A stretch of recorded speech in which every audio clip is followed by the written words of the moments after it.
போகையில் மீன் பிடிக்கிறவர்களாயிருந்த 2 சகோதரராகிய பேதுரு எண்ணப்பட்ட சீமோனும் அவன் சகோதரன் அந்திரேயாவும் கடலில் வலை போட்டு கொண்டிருக்கிற போது அவர்களை கண்டு, என் பின்னே வாருங்கள், உங்களை மனுஷரை பிடிக்கிறவர்களாக்குவேன் என்றார். உடனே அவர்கள் வலைகளை விட்டு அவருக்கு பின் சென்றார்கள். 22.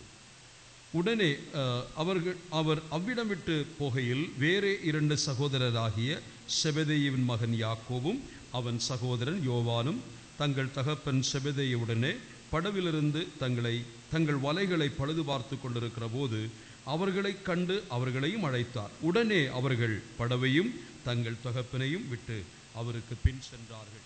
Is it not wonderful that the Son of God, who came to save the whole world, invested all his time in the lives of 12 people in a very remote part of the world?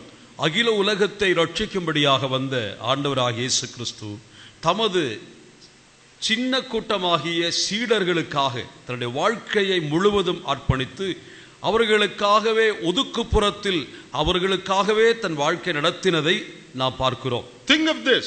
இதை சிந்தியுங்கள். The Son of God, the Lord Jesus, came to save the whole world. அகில உலகத்தையும் மீட்க வந்தவர் ஆண்டவராகிய இயேசு கிறிஸ்து. But he spent his whole time with 12 insignificant people. ஆனால் தனது வாழ்க்கையை முழுவதும் இந்த அறிமுகமில்லாத அல்லது முக்கியமற்றவர்களாயிருந்த 12 சீடர்களுக்காக அர்ப்பணித்ததை நாம் அற்புதத்தோடு பார்க்கிறோம். That too in a remote part of the world. அதுவும் உலகத்தினுடைய ஒரு மூலையிலே அது நடக்கிறது. This is something wonderful, amazing. இது மிகவும் ஆச்சரியமாக வியப்புக்குரியதாக இருக்கிறது. Now here in the passage we read, we see the Lord Jesus calling some of those disciples. இங்கு நான் வாசித்த வேத பாகத்திலே ஆண்டவர் சிலரை தம்மண்டை அழைப்பதை பார்த்தோம். Jesus was walking by the Sea of Galilee.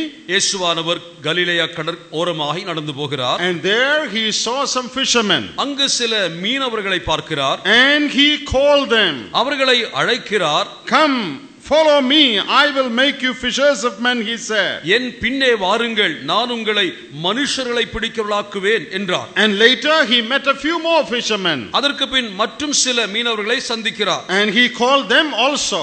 அவர்களையும் அழைத்தார்.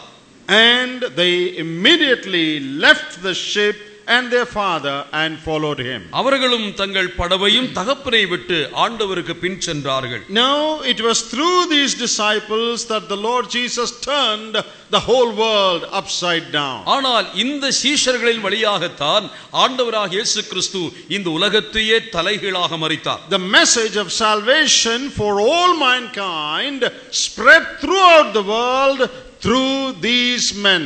மனுகுலத்திற்கு மொத்தமாய் ஆண்டவர் சம்பாதித்த இரட்சிப்பின் நற்செய்தியை இந்த 12 மூலமாகத்தான் ஆண்டவர் அகிலத்திலே பரப்புவதை பார்க்கிறோம். Now let us look at these men closely. இந்த மனிதர்களை நாம் உன்னிப்பாய் கவனிப்போம். Who were they? இவர்கள் யார்? What was their character? அவருடைய குணாதிசயம் என்ன? Were they perfect people? அவர்கள் பூரணர்களா? Were they educated men? அவர்கள் கல்வி கற்றவர்களா? Were they men of some special caliber? அவர்கள் தனிப்பட்ட ஏதாகிலும் திறமை உள்ளவர்களா? Were they intellectual giants? அவர்கள் ஞானிகளா, தத்துவ மேதைகளா? Were they very rich people? அவர்கள் ஐஸ்வரியவான்களா? No.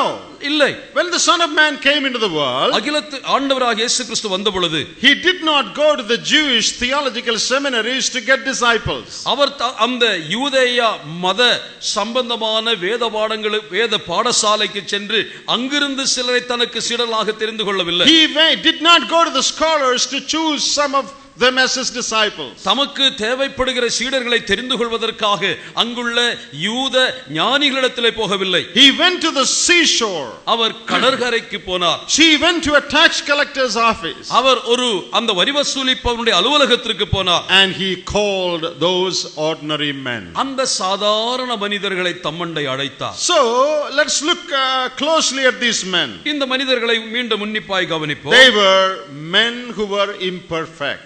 அவர்கள் அபூரணர்களான குறைவுடைய